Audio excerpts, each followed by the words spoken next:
Hi guys, this is Peter from Builder Boeing. What you see here is the back side of the main instrument panel. I'd just like to give you a small tour before I hopefully install it later today.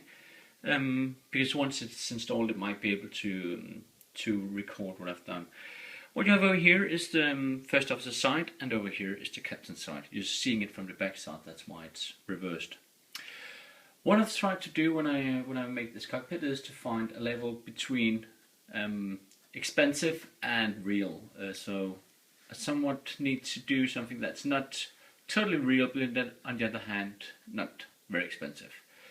One example over here is the clock, which is not gonna work as it's intended to. What I've done is I've bought a $4 clock from eBay and installed it. You might be able to hear it goes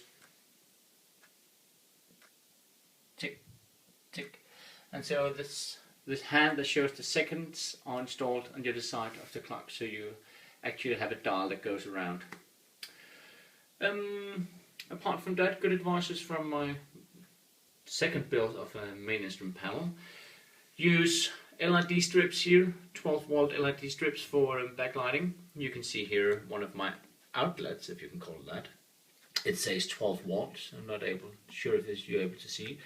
And I have 3 connectors here, one for the backlighting from the other panel, and one that can continue onto the next panel, and then just a third one just in case. So you can share the connections along the panel along the way. What I've tried to do most of the places is to build sandwiches. This is the autopilot, auto throttle, FMC buttons. This is built like a sandwich where I've connected the switches here, and then the connectors is on a second plate behind. And you might not be able to see much down here. Let's see if I can focus. But you have the LEDs drilled into an extra piece of plexiglass behind, and then there's a small piece of wood that's connecting to the buttons. And most places I've tried to, like here, have extra pins for the connecting to the to the Open Cockpit MasterCard. So here you have 9 pins plus a ground, and so I can use pre-made wires to connect them directly onto the MasterCard. Other places, if I only have like 5 inputs, I use 2 or 3 ground pins. There will be some additional pins here so that the ground can be taken onwards to another panel and the last 4 inputs. This is the center, as you can see here, the back side off, the different dials here with the rotary switches. You can see this one has 1, 2, 3, 4 outputs or inputs. This one has 7 and this one has 5. Later on I'm going to make the encoder version where you have 2 switches in one, but for now I'm able to dial and select. I'm not able to, with these 2 up here, to rotate for a value. That'll come later. Again, hopefully some sandwich build, and as you can see everywhere I've used pre-made wires. That saved me a whole lot of trouble with the loose connections and so forth.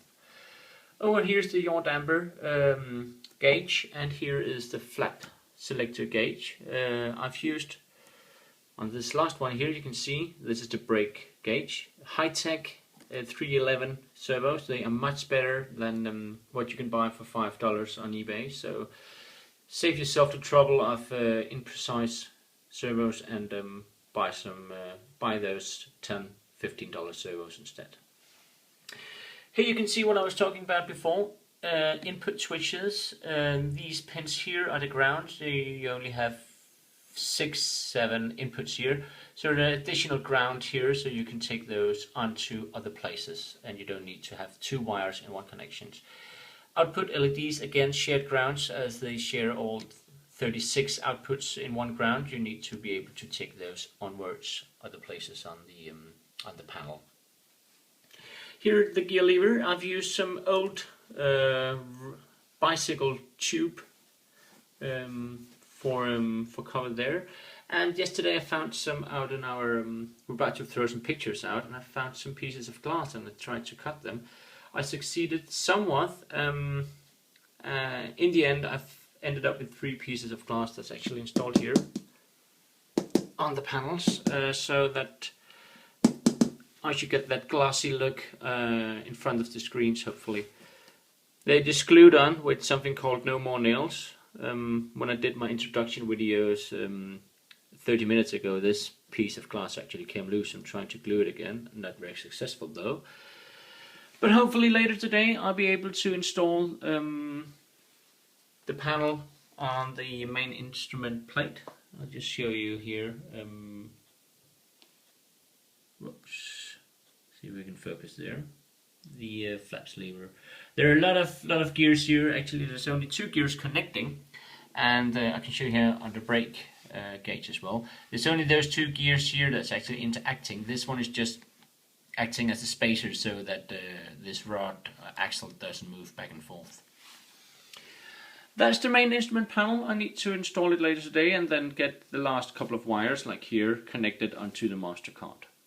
Whenever you can, my advice is to use pre-made wires. It saves you so much trouble. You can buy them in any length you want, and you can change the number of connectors. Here's a 3-pin connector. You can change that later on to 2-pin and or 5-pin if you have 5 wires. That's my main instrument panel, the back side. I'm Peter from Builder Boeing. Take care, guys.